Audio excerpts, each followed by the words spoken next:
Assalamualaikum warahmatullahi wabarakatuh. Saya bersama Biker Subuhan Pekanbaru Riau. Bagi yang sudah bergabung istiqomah, bagi yang belum segera bergabung. Kiamat sudah dekat. Berkah selalu, sukses. Assalamualaikum warahmatullahi wabarakatuh.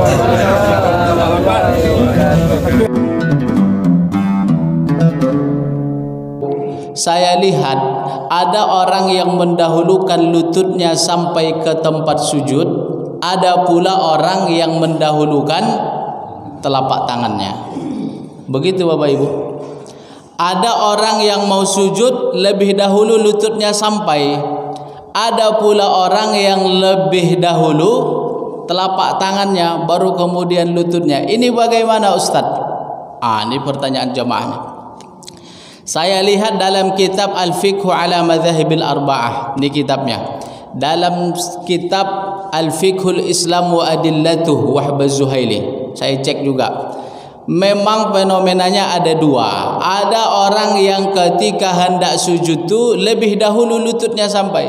Ada pula orang yang ketika hendak sujud itu lebih dahulu telapak tangannya.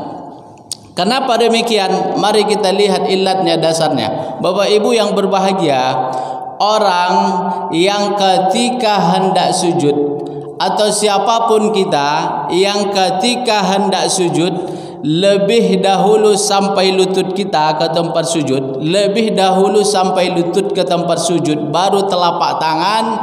Hadis ini datangnya dari sahabat Nabi, namanya Wa'il bin Hujur. Siapa namanya Bapak Ibu? Ingat-ingat nih.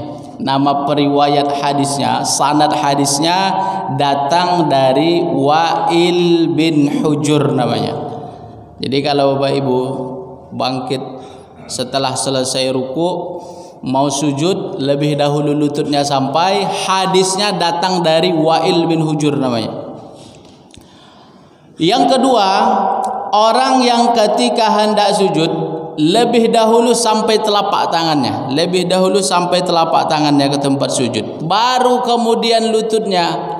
Hadisnya datang dari sahabat Nabi juga, namanya Abu Hurairah. Siapa namanya Bapak Ibu? Itu periwayat hadisnya. Jadi kalau tanpa orang, ada orang yang ketika hendak sujud dia mendahulukan telapak tangannya, itu hadisnya datang dari sahabat Nabi Abu Hurairah. Kira-kira mana yang paling terkenal ini?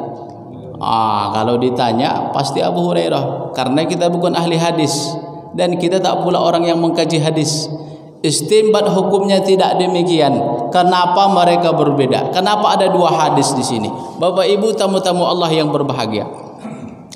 Ternyata kalau kita baca riwayat, Abu Hurairah ini pun bukan nama asli.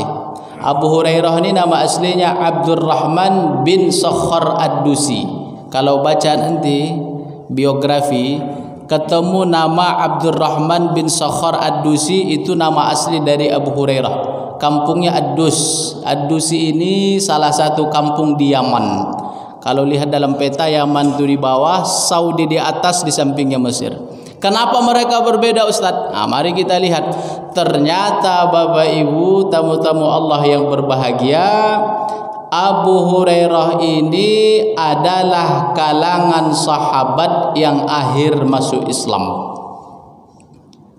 Abu Hurairah adalah kalangan sahabat yang akhir masuk Islam.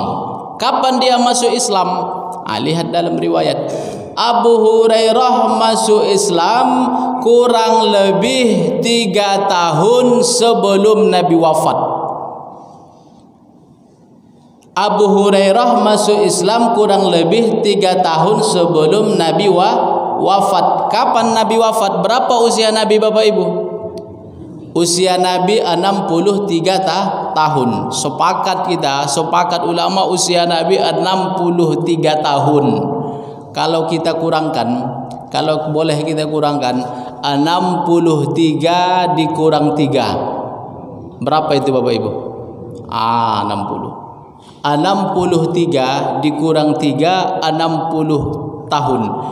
kurang lebih saat Abu Hurairah masuk Islam, saat itu usia Nabi 60 tahun. Mohon maaf. Orang biasanya kalau usianya sudah 60 tahun, apa yang pertama bermasalah Bapak Ibu? Ada yang bermasalah lututnya, ada pula pinggangnya. Rata-rata orang kalau usianya sudah 60 tahun, biasanya yang bermasalah itu adalah lututnya. Terjadi dengan Nabi SAW, usia 60 tahun fisik Nabi sudah mulai melemah. Bahkan terkadang Nabi sakit. Saat dia masuk Islam, dia salat di Masjid Nabawi. Abu Hurairah ini orang yang mulazamah dengan Nabi, dekat sangat dengan Nabi. Saat dia masuk Islam, usia Nabi saat itu kurang lebih 60 tahun. Pada saat itu dia perhatikan Nabi ketika hendak salat, ketika hendak sujud, Nabi mendahulukan telapak tangannya, baru kemudian lututnya. Saya ulang, Abu Hurairah karena dia kalangan sahabat yang akhir masuk Islam, saat dia masuk Islam usia Nabi saat itu 60 tahun. Pada usia 60 tahun Nabi, fisik Nabi sudah mulai melemah. Saat itu ketika hendak sujud, dia lihat Nabi mendahulukan telapak tangannya, baru kemudian lututnya. Adapun sahabat Nabi Wa'il bin Hujur adalah kalangan sahabat yang masuk Islam, kalangan sahabat yang awal masuk Islam. Saat dia masuk Islam, fisik Nabi masih amat sangat oke. Nabi masih aktif berperang saat itu. Maka saat itu ketika hendak sujud, dia lihat Nabi mendahulukan lututnya, baru kemudian telapak tangannya. Jelas perbedaannya Bapak Ibu. Bagaimana kesimpulannya Ustaz? Kesimpulannya sederhana. Yang ketika hendak sujud mendahulukan lutut baru telapak tangan itu betul, atau yang ketika hendak sujud mendahulukan telapak tangan baru lututnya itu juga betul. Yang mendahulukan telapak tangan baru lutut itu betul, atau yang ketika hendak sujud mendahulukan lutut baru telapak tangan juga betul.